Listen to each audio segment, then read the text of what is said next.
Hi folks, it's Andy. Welcome to this week's Kendo Rant.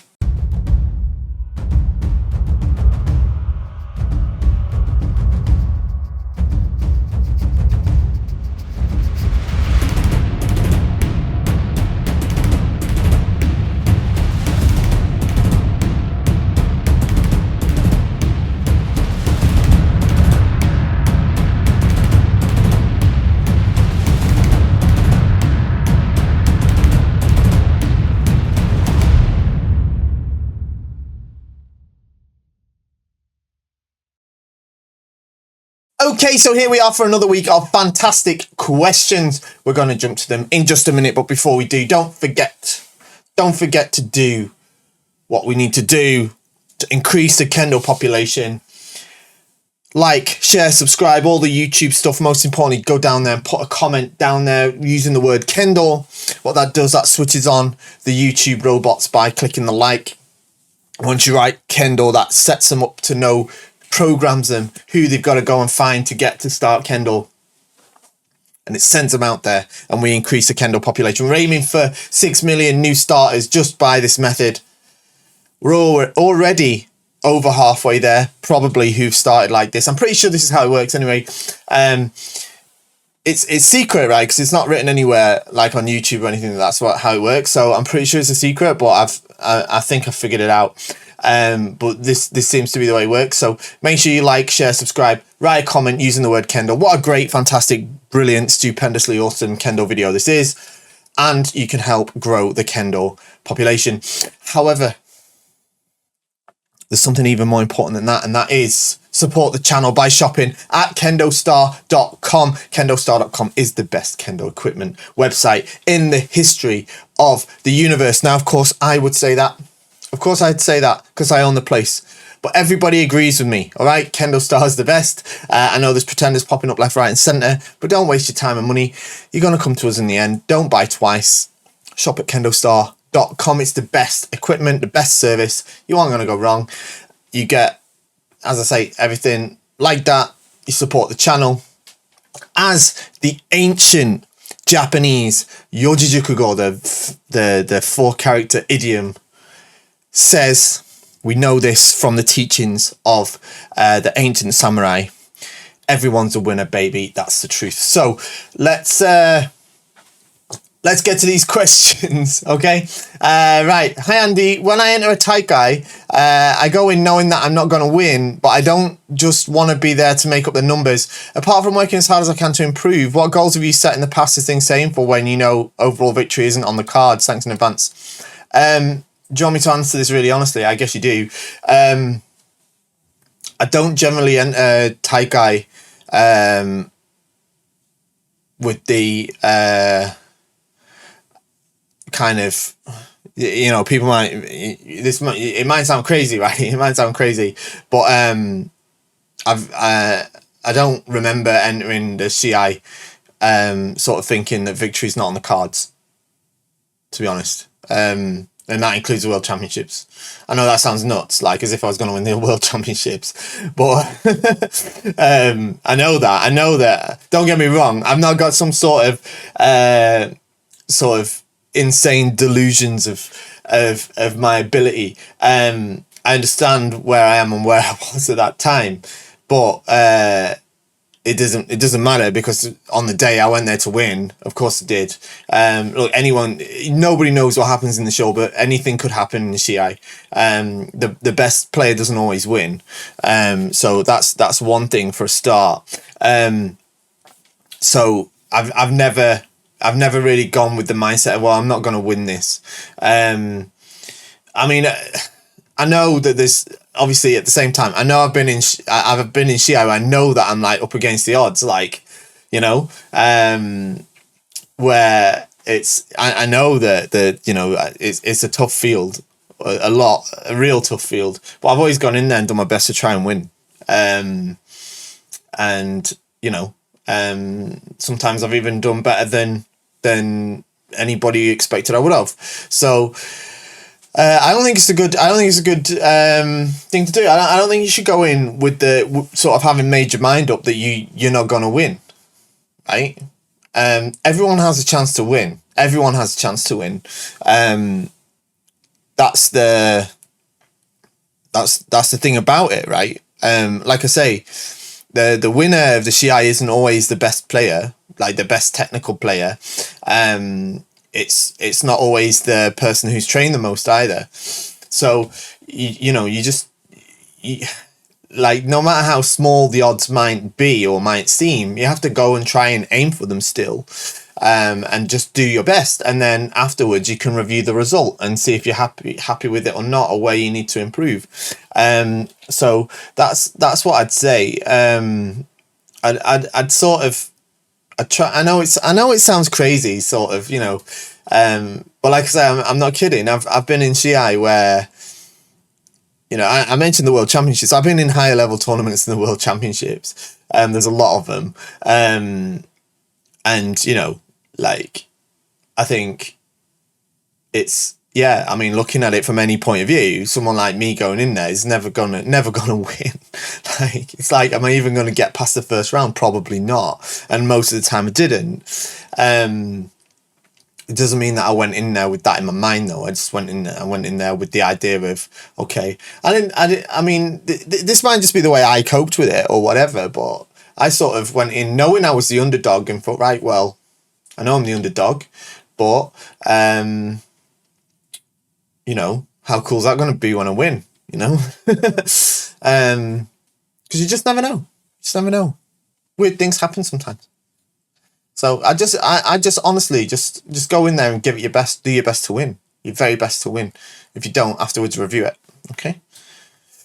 Okie dokie, next one. What an amazing Kendo video, Fish Sensei. There we go. I love that your favourite Ippon was a great demonstration of semi whilst I using technique to set up the opponent to act a certain way from the previous Ippon. So this is about the last video that we did. Someone asked me what my favourite Ippon of 2023 has been.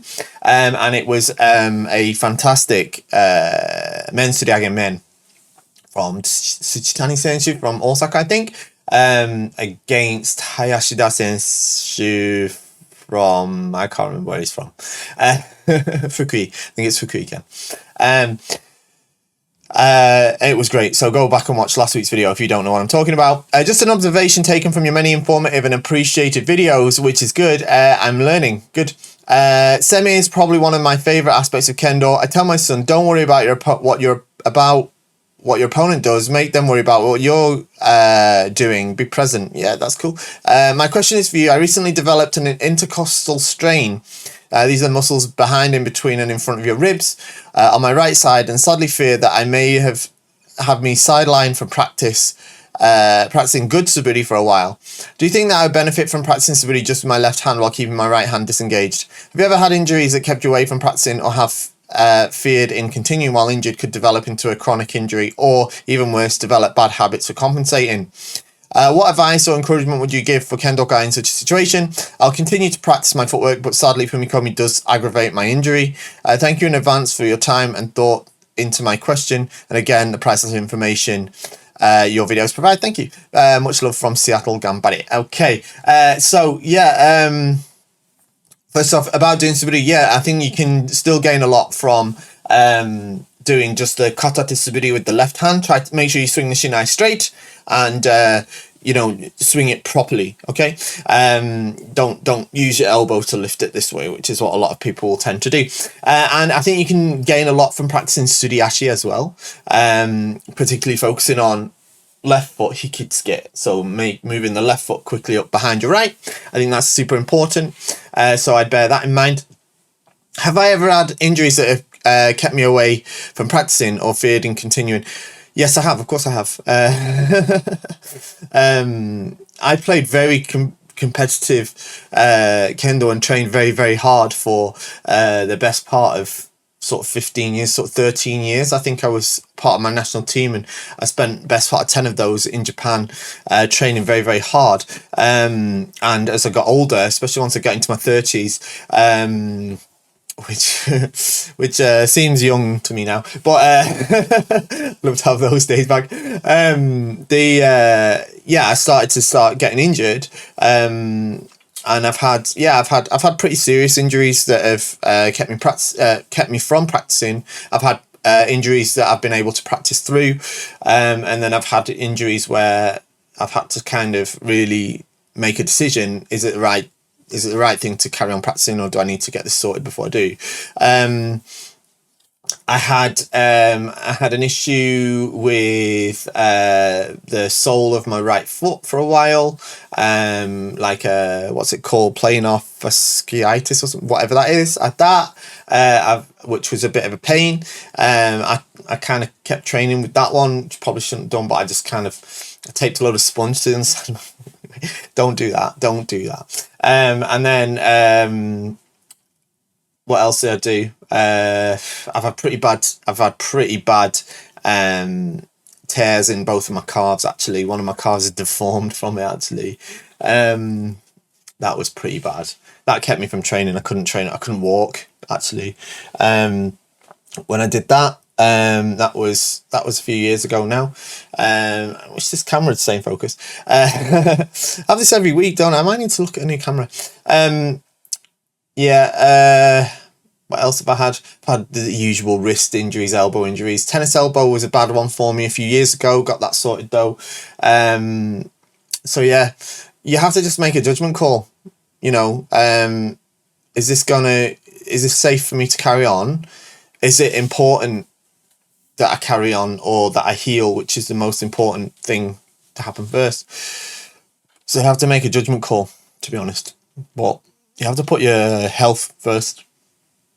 And if something's not right, then you have to be honest with yourself. Okay, is this something that I can sort of strap up and keep training on? Or is this something that I need to rest out of for a bit? And if I have to rest, what can I do instead? So, you know, in the times where I was injured and I couldn't necessarily go to the dojo, I'd still do something. I'd either still go to the dojo and watch and see if I could participate, even just with somebody or something like that, or at home, or I'd go to the gym and try and work out on areas that I needed to work out. And I'd do loads and tons and tons and tons and tons and tons of Mitori Geiko as well. So I definitely say that. Okie dokie, next one. Ooh, it's a long one. Let's have a look. Hi Fish Sensei, I sent the video, last one, UK Q grading from the latest feedback video. Okay, yeah, I remember. Your comment was priceless. Just want to point out one thing. During you watching my grading at one point, you said we leave a massive gap after striking and I need to close the gap, showing willingness to fight. The fact is, doing 2 Keiko together is quite tiring at my level. By the time he said in the video I was needing to show willingness, I was trying to catch my breath and gather strength. It'd be good if I keep on going to show how high fighting spirit, but if I do that, I probably burn out all my stamina halfway in the grading. What should I do? In addition, I'm not sure if you remember the recent follow-up Facebook message I sent you regarding the topics Temiya and Shin. As I rewatch a video, I realised my problem is not able to use Fumikomi in a real fight, yeah. But you said I can do it because I showed it in Kirikaishi. So after some thoughts, I reached the conclusion that as soon as I'm stepping in as a Kensen cross, I think you said Kensen, I think you mean, I should launch Fumikomi and pushing my strike forward regardless of my opponent will react. Just like how I launched Fumikomi in Kirikaishi. Of course, by doing this Fumikomi in Temi manner, I won't get much successful strike, but I can get the feel of launching forward with Kikentai no Ichi. As you said, at my level, reaching Fumikomi with Kikentai no Ichi, then followed by correct Zanshin is more important than successful strike. Yes, that's correct. My question is regard to a video feedback comment. Is my understanding correct? Okay, so, good. Right, so, about the stamina, sort of doing the 2 Keiko together, I understand it's hard, right? And it's particularly hard and you get particularly tired because you're nervous, you're stressed, and you're tense. Right? Let me put it this way, right? I did Keiko last night for maybe an hour and a half. Best part of an hour and a half, like non-stop. Stood as the motodachi. We had a Godo Geiko. I stood as the motodachi.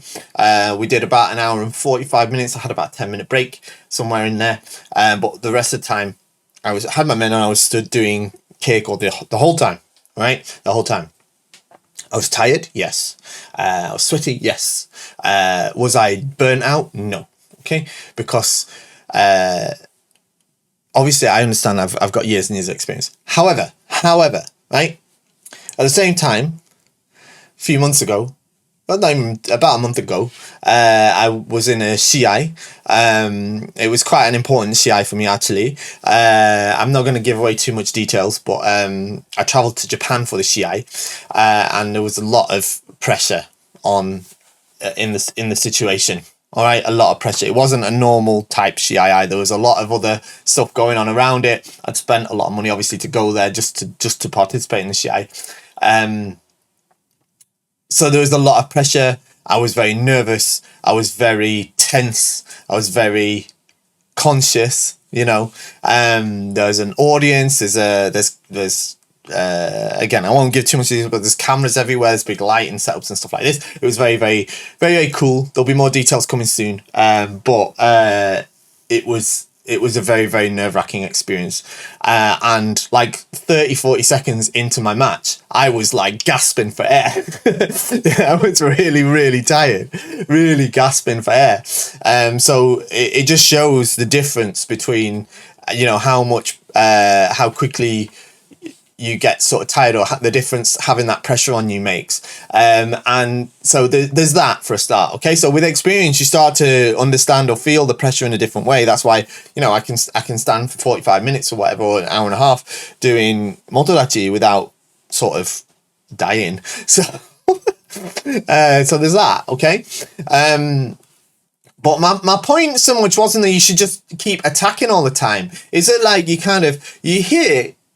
you both hit, man, like this, man, and you run off to the side of the dojo, and the other guy does the same, and then you're on opposite sides of the dojo, stood facing each other, and then there's this sort of like really long time for you to sort of come back to here. So it's like, it's just not quite right. Yeah, right? Because you shouldn't be going off all the way to the other side of the room for a start, you know? That's not Zanshin, but that's not your fault, right? We need to start teaching people this more effectively, that running off to the other side of the dojo isn't like, with no regard for where your opponent is not Zanshin. So that was more my point about that, to be honest. In terms of what you're saying about the Fumikomi and stuff, I'm hesitant to say you shouldn't care. Like, it's sort of regardless of whether your opponent reacts or not. But at the level we're talking about, I think your grading was for like 4th Q or something, right? So, you know, we're still looking at basics. We just want to see, like, if you're on a grading panel, you go to a national grading. You said you're in the UK. You go to a national grading, right? I haven't sat on a grading panel for a long time, but if I did sit on a grading panel, you know, for sort of EQ showdown, we're looking to see if you can do the basics. Can you hit with Kentai no Ichi and Fumikomi? All right, we're not looking for advanced semi and STEMI and all this sort of deep conceptual stuff. All right, we want to see if you can hit with Kendo waza. All right, so yeah, I think you're on the right track with that. Just try to focus on making sure your hits have the Fumikomi, rather than just trying to hit them with your Shinai as much as you can. Okay. Okay. Right, next one. Have you ever seen or competed in a tachikiri? Tachikiri. So I think by tachikiri, or tachigiri is sometimes called, I've seen it on YouTube. It's one of those where you have one person and they do like 100 shiai in a row or something like that. Like, one person is in and then loads of different, like, it's not 100 different people. They have like, I don't know, 10 or 20 different people, and they fight them several times until they've done 100 shiai. One person has done like 100 shiai, or however many it is. Might be like 3 hours of shiai, something like that. Like, it's super intense, super tiring, very, very difficult and intensive event. Have I ever seen it? No. Have I ever competed in it? No. It's super rare. It's not. I've only seen it in those. Like, it's on YouTube because, like, I think it's from a news report or like a documentary or something. Like, something's picked it up and put it on YouTube because it's really, really unique and unusual. It's not a common thing, right? It's not a super common thing.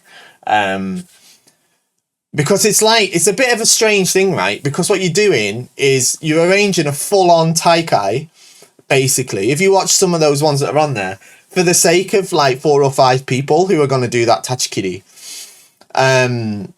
so there needs to be a reason for it. And I understand it's a sort of a tradition in some certain areas or something like that, or some, you know, I don't know. But look, I've never seen it. All right, I've never seen it. First I ever seen or heard of it was on that YouTube video, which is probably the same one we've all seen. But it's not. It's not a common or popular thing at all. And I wouldn't be particularly up for participating in it either. To be honest, it does not look fun. Right, next one. Hello Fish Sensei, I was considering getting a really nice Aizomigi and 11,000 hakama for when I pass my Sandan Shinsa. You mean like the Kimboshi from KendoStar, right? Right. I think it would look extremely nice. They do look extremely nice. They are very nice. Some well-intended folks have advised me against it, suggesting it's not worth the cost and the hakama that are heavy will just hinder me. I mean, if the weight of the hakama is going to hinder you, then you've got a lot of work to do. Let's put it that way. Perhaps it's silly, but as well as looking sharp, a strategy I've had in mind is to practice and do my gradings in the 11K and do my Shiai and the lightweight ones, Tetron and a Cotton 7K. Can I ask your opinion on this? Okay, look, right. I think I would say that the idea that a slightly heavier Kendorian hakama will sort of hinder you in the Shiai is a little bit misplaced. All right, like I say, if the weight of the hakama is enough to kind of distract you or weigh you down, then there's work you need to do. All right, I'm trying to think of an analogy, but like, you know, like, it's not like, and of course it depends on the sort of level that you're participating in, I guess, but I don't think so. I don't think so. It's not that much heavier. It's a bit heavier. It is, right? Now, whether it's worth the extra cost or not, that's completely subjective, right? Does a 11,000 hakama, like does the Kimboshi uniform, right, look nice? Yeah, it looks really nice. Yeah, it looks very, very formal, very good, very classic. Yeah, so if you want that sort of look, then it's a good choice. Having said that, now if you're asking my personal sort of point of view, I have the Kimboshi set, really, really like it, love it, really love it, right? But I travel a lot for Kendo, right? I travel a lot. And I mean like air travel, okay? So I tend to use, for Shiai, especially when I'm doing abroad, I'll tend to use something a little bit lighter because it frees up my, what do you call it? Luggage allowance, okay? A little bit. Because every gram sort of counts. You know, so that's why I use something like the kurenai, because the kurenai also, especially from a distance, it looks sharp as well. It looks just as good, right? Now, having said that, I use my favorite hakama is a heavy hakama, like an 11,000 hakama. It is nice. So it is a nice, you know, it does feel nice, and I don't feel like, oh, I can't move in this. You know, it's not like that. So will you recognize? Will you feel? I think if you bought the kurenai and you bought the Kimboshi and you compared them to each other, right? There is a clear difference in the weight, right? And you're gonna like both of them, but they both sit at their respective price points for a reason. And I don't think you're going to feel like, oh, the Kimboshi isn't worth the extra cost. It's going to feel like a more expensive set. All right, it's going to feel like that because it's a little bit more, what can I say? I don't know the English word for like rittaikan, but it's like more solid's the wrong word, but it's got a little bit more substance to it because it's thicker and heavier. You know what I mean? You know? So But that's not playing down the kunai. Kunai is a great set as well, but it is lighter, it's thinner. So that's that. It comes down to what you prefer. If I'm honest with you, it comes down to what you prefer. Some people prefer a nice thick kendogi, and it protects a lot better as well, of course, right? And a nice solid feeling hakama, and if that's the case, kunai kimboshi is the way to go. It's the way to go.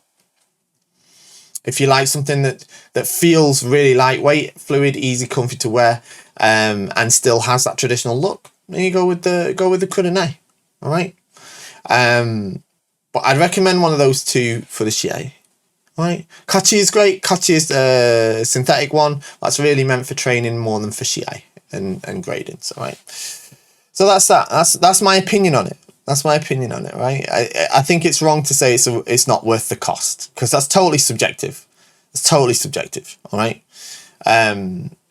If you want something that feels high quality and, you know, robust, then you're not gonna be disappointed with the kimboshi. Let me put it that way. All right. Hi, I come from a karate background, and I'm used to seeing karate dojos as in actual buildings. The instructor rents long term. In looking into kendo schools, I'm finding nearly all of them in the US run through parks and recreation centres, and they train in school gyms. I also noticed they don't charge as much. Would you find, as you would find in karate? Is this common in kendo? Yeah, it's pretty common in kendo, especially in the West. I say in the West, outside of Japan. Before I get in trouble. Outside of Japan. In the UK, for example, where I am, it's pretty much completely that set up, and I think in the US it pretty much mainly is. It's not so much like that in Japan. There's a mixture in Japan. There are setups like that in Japan. That's quite common in Japan too. But then there's more sort of professional outfits as well. I don't know if professional is the right word, but they don't come across as like professional shot. It's not like Cobra Kai, but there are plenty of for-profit dojos in Japan. It's not particularly taboo either. Like it seems to be outside of Japan. It's one thing I've always found a little bit curious, to be honest, is like how in sort of certainly in European and probably in North American countries, I don't know about elsewhere, but there's this sort of stigma or like I say, it's a bit taboo for Ken Dojo to turn a profit, or certainly for instructors to receive payment for instruction. But it seems a bit strange, you know. We happily pay for skilled and qualified tuition in other fields, right? Musical instruments. You want to learn piano, you're going to have to pay someone, for example. You want to learn tennis, you're going to have to pay someone, right? In a lot of cases, right? So it's just kind of funny in a way that in Kendo, in certainly, like as I say, in European and maybe in North American sort of circles, it seems really taboo. But like I say, in Japan, it's not at all like it's not unusual at all for people to be remunerated for teaching Kendo or even practicing Kendo. Like there's whole police Kendo teams that receive a salary and all they do is do Kendo, right? That's getting paid to do Kendo. And their teachers in those police dojos, they get paid to teach them Kendo. There's high school Kendo teachers whose job is only to teach Kendo. They get paid for that, right? It's not unusual for high-graded senseis, eighth dan senseis and stuff, to be appointed like the shihan or the,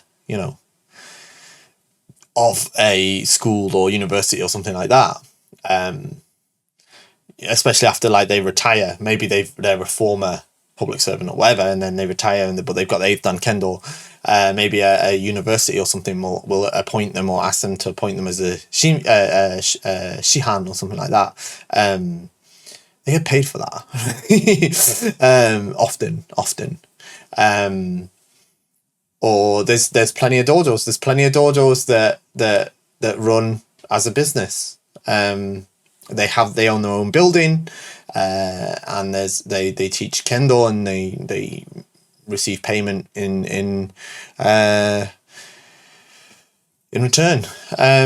So it's totally normal. So nobody sort of bats an eyelid over it. Nobody's like scummy about it or anything either. You know what I mean? Nobody's like, right, okay, you need to have, you want to join our dojo, you need to buy this special uniform with 15 stars on the sleeve, and then you need to buy this book, and it's not like that. I've never seen it like that either.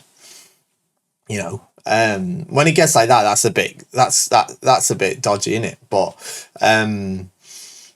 it's not unusual. And I've heard, and what I understand, in South Korea, they have similar setups, and they have setups where and don't get me wrong, I know I have heard in South Korea as well, they have setups where the dojo leaders, the teachers, or the dojo itself, sort of also act as an outlet for the equipment. So they buy the equipment from the dojo as well, as a way of supporting the dojo as well. And I don't think there's necessarily a problem with that, as long as it's done in a sort of like ethical way. They're not sort of pushing stuff. You've got your IQ, now you need a shark skin door or something like that. As long as it's not like that, then I don't think it's a big deal. So yeah. Right, hi Fish Sensei, I have a question about this, the last one. I have a question about proper zanshin. After hitting men, we're usually taught to keep our hands about face level, not too far up. Still, when I see highly experienced and strong kenshi, they seem to let their hands go way up as a kind of Jordan no Kamae. It's not quite Jordan, but yeah, I know what you're saying. Am I overthinking this a little bit? Or it's one of those things we're supposed to do in Kihon practice, but not in an actual Shiai tanks. Okay, let me get up an example and let's talk about this. Right. Wait a second. Okay, so here I've got a video from this year's All Japan Championships. I pulled this one up because it just came up, and I saw it was Mukunashi-kun from Tokyo, and I wanted to look at that because I've known him since he was a little boy. Right. So. Mukunashi-kun here on the right with his white Tasuki here is going to do a men's strike. So I think he's going to show us exactly what you're talking about. Like this. Okay, so yeah, that's what we're talking about, right? Okay, let me see if I can get my YouTube controls to work. Great, man. Good lad. Right. Okay, so you're talking about this, right? Okay, so this is like it's one of those things that like people get hung up on. So you said you're overthinking it, and the answer is yeah, a little bit. Right? People get hung up on this a little bit. In principle, the image is that you hit and you keep your hands in front of you, and this helps you keep the better posture so that you can move forward quickly. And in principle, when you do Kihon Geiko, that's what you should pretty much do. All right. However, when you strike something with the shinai, right? I don't know if you'll get it in this video all that much. It's a bit too high speed, but he's part of his your tenuichi goes like that, right? Right? It doesn't go like that, does it? Yeah, it goes like that, doesn't it? Bam, bam, bam, bam, bam, bam, like that. Not this way. All right. So there's a natural spring back from that, isn't there? There's a natural spring back from that. So after hitting, that sort of natural rebound is something that kind of happens because he's sort of relaxed and he's making that kind of bam strike this way. All right. It's something not to get too hung up on. All right. Not too hung up on. Essentially, you should try to keep the hands sort of in front after hitting as a image whilst you're doing Kihon, all right? But it's not one of those like it's not like It's not like a hard and fast rule that's like, oh, well, that's not ippon now. You know, which I know is something people will probably get confused about. But it's just not. It's just not, right? And especially as you mentioned Zanshin, right? Because Zanshin, here's what's important about Zanshin, right? Okay, let's just turn that off. Right. Put them away, right? Here's the thing about Zanshin, right? We're going into Andy's Japanese language class. The worst Japanese language class ever. I'm not very good at Japanese. Anyway, Zanshin. Zanshin is written like this. Zanshin. Okay? Zanshin. Nokoru. Remain. Kokoro. Heart. Spirit. Okay? It means another sort of interpretation of this kokoro, by the way, is you could interpret it as mind. It doesn't mean mind as in intellect. It means mind as in, like, you know, spirit, spiritual sense. It means that's what's remaining, right? It's not massively connected to your physical movement. It's connected to your spirit and your awareness is what it is. All right. So it's wrong to say anything about Zanshin in that regard, because it's not what it's necessarily addressing. Now, part of Zanshin, right, and this is what's laid out in the Yuko Datotsu thing, yeah, is Migamae and Kigamae. Okay, Migamae and Kigamae. Okay, so this is Kamae, like Chudan no Kamae. Okay, and Kigamae is of the spirit, and Migamae is of the body. Okay, so there's this sort of part of that as well. But as you say, it's not like he's not in some sort of weird, messed up position. You know, what's important is the hands stay in front, pretty much, bam, this way, and not over the head this way, which is what a lot of people do. This is bad. This is bad. Yeah.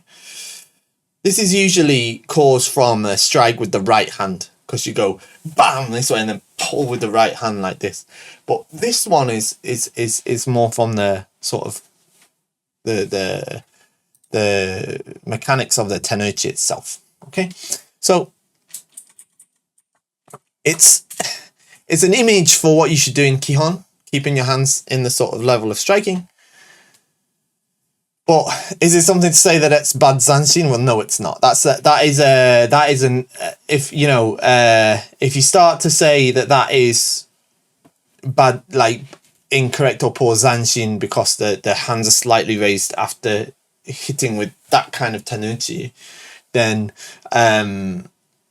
it's kind of it's a misunderstanding of the concept of Zanshin, to be honest. All right, so if that makes sense, all right. Okay. So there we are. We're at the end. We have one more Kendo rant left in this year, I think.